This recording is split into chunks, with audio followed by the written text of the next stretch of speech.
kind of the idea behind Jaded was to have something that was like quite minimal, and there weren't many different parts going on. I think after we made Midnight Driving, it was very like sporadic. We just wanted to do something a bit more basic and a bit more textured. That's how we ended up with Jaded.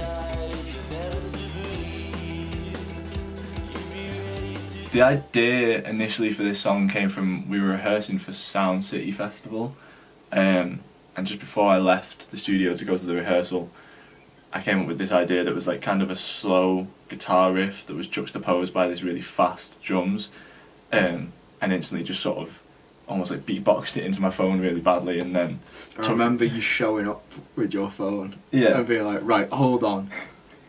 Okay, Jamie, right, you need to play this. So it initially started with this guitar riff.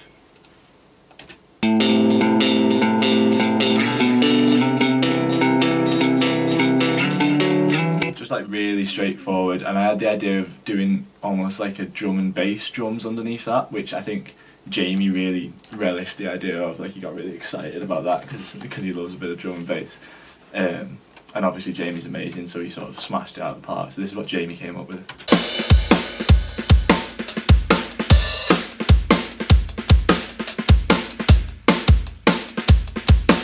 And that snare is kind of like 2 layers. You've got the actual snare recording, which I kind of took that and I like fucked it up a bit, and so you got this decapitated distortion on it. And as well as that, you've got this, which I use this program called Slate Trigger, which basically reads the hit point of the snare and replaces it with a sample. So that's the snare sample taken from a Roland SPD-SX sample pad, and then just layered them both to get kind of like that sort of almost old school drum and bass electronic drums feel.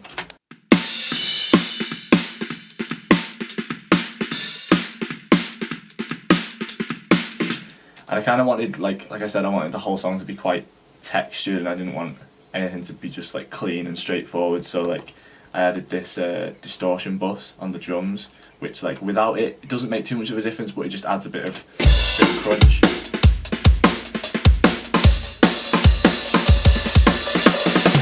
And again, that's just this like decapitator distortion that I use from Sound Toys. I use that on like a load of stuff. That's kind of like my go-to distortion. The verse is quite simple. Like I say, you just got the drums, quite basic bass in the verses, really, isn't it? It's about like the texture. It sounds like dirty.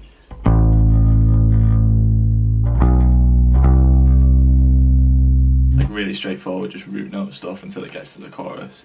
And again, like the guitar. Even that's simple, to be fair. It's pretty just straight notes. It's just adding a bit more urgency. Yeah, I think the whole song, like all of the parts are pretty simple, and there's never more than like 4 things going on at any one time, but it's just about like how everything works together and how like everything's textured and stuff like that. Like the guitar has a similar, has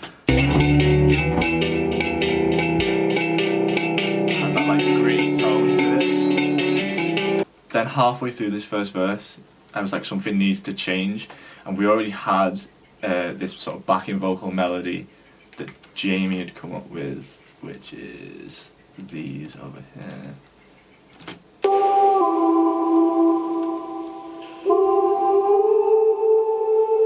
So I took that and I made a little patch on Expand 2, which is just this little pitch bend pad here that comes in the second half of the verse just to change it up a bit.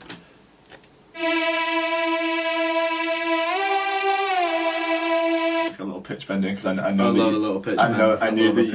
that you love a pitch bend. And I was like, I'll put this in and Sean will be down for it. So.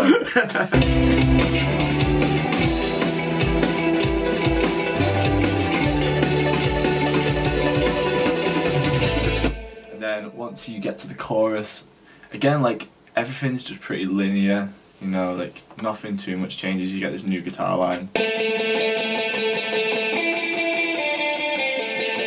The only 2 other elements that are like main elements in the song come in this chorus, which is these synth strings.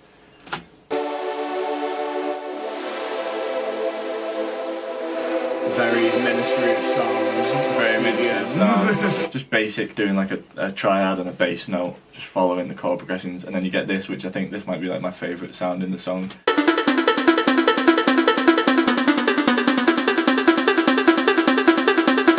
Again, just expand 2 doing an arp, which sounds like by itself it kind of sounds like a old school trance. It sounds like you are a pinball inside of but then when you get it with everything else, it just like adds, again, it just adds like a really nice movement to that chorus.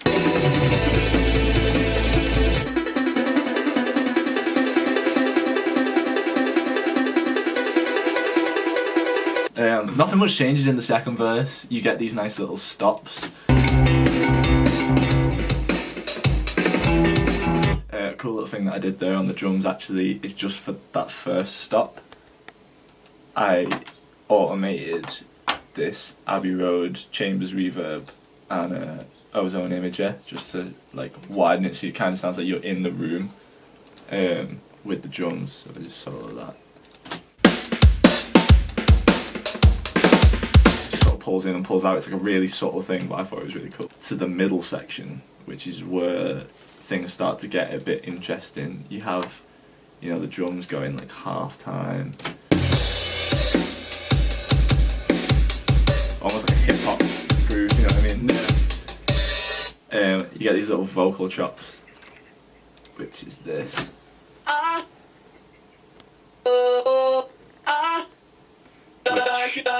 Which was revealed yeah, that recently is to be.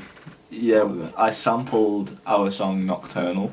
So the chorus of Nocturnal is like, I hope my heart frequents the dark and mind is sitting in. So the I from the I hope is and then the O from hope is, and then there's the again, and then the darkened bit, which is quite cool. Just I like resampling and like repurposing old shit.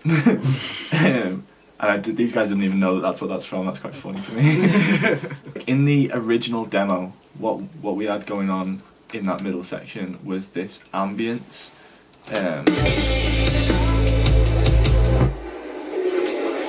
Which is just like the sound of like a school hall or something, or like a canteen. So yeah, but when it came to recording the actual song, we were kind of trying to make everything as real as possible. So we had the idea to just like we'd speak and we'd get a lot of our friends in to speak and just overlay it so it sounded like a crowd of people. But we had the idea to get people to say what made them jaded and like what made them cynical. And I won't play these by themselves because it's quite personal stuff. But like just as a group, like we had us 3 do it, and our friend Tim Taylor, who's a producer, and then our friend Jack O'Neill, who like did some mixing on Midnight Driving and was also a producer. They were very kind to come in and basically whoever we could find in the studio. Anyway, just every time someone came into the studio to do a session with me, I was like, hey, do you fancy jumping on this? So yeah, like you have this.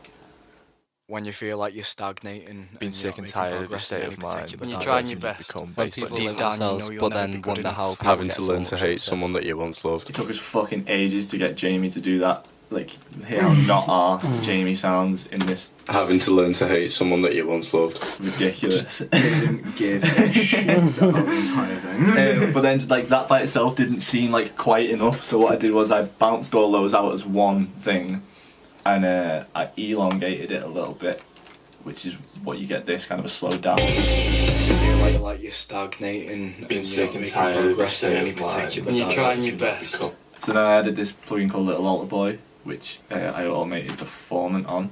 When you feel like you're stagnating being sick and tired, progress in any particular. It kind of makes it sound like everything's melting.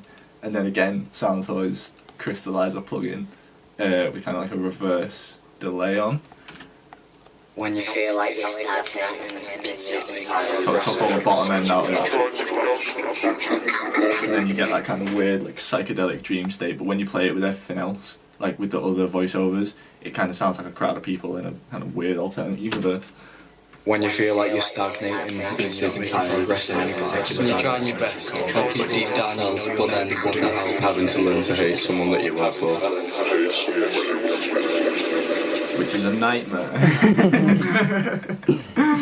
And then going into, you get this little guitar which you don't sort of see anywhere else.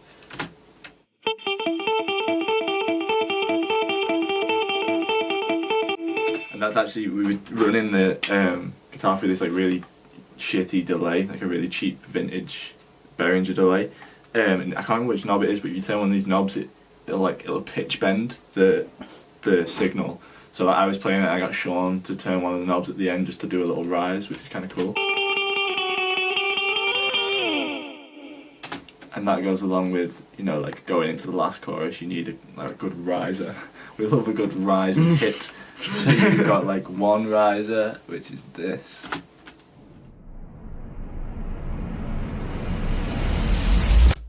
And then you've got this vocal riser, which is this.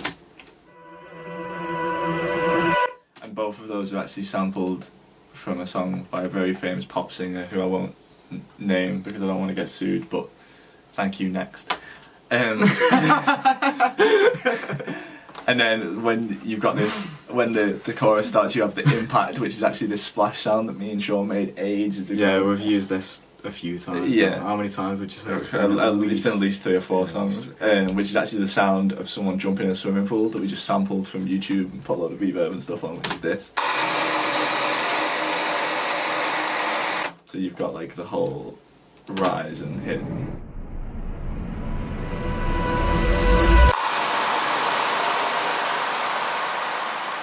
And then I suppose the only other thing really is this piano at the end. We fully intended on trying to source out a piano to record like a live piano, but we sort of ran out of time and didn't really know anyone who had one, so I ended up just using the VST that we used from the demo. A lot of this song is actually stuff that we used from the demo, like all the vocals and the backing vocals were just like one or two the demo takes. was so good that we didn't really want to sully it by like changing that much stuff. Exactly. Like it already sounded like a pretty complete song. We just needed to record like Yeah. Jamie being the one actually playing drums on it and me actually playing bass on it. Yeah.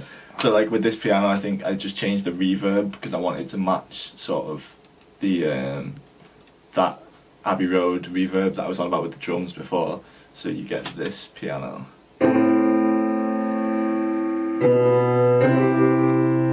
And like I say, I wanted it to sound as live as possible, so I actually mic'd my fingers on the keyboard and ran it through the same Abbey Road Chambers reverb, which kind of sounds like this. It just sounds like someone walking through a room, kind of. But when you add it to the piano, it just adds a bit more realness to it. It's really subtle, but like again, it was all about texture with this song, and I feel like this really added something. And of course, we can't forget at the very end, from the demo, when Jamie was recording his backing vocals, I actually filmed him on my Instagram story, and he turned around and caught me filming him.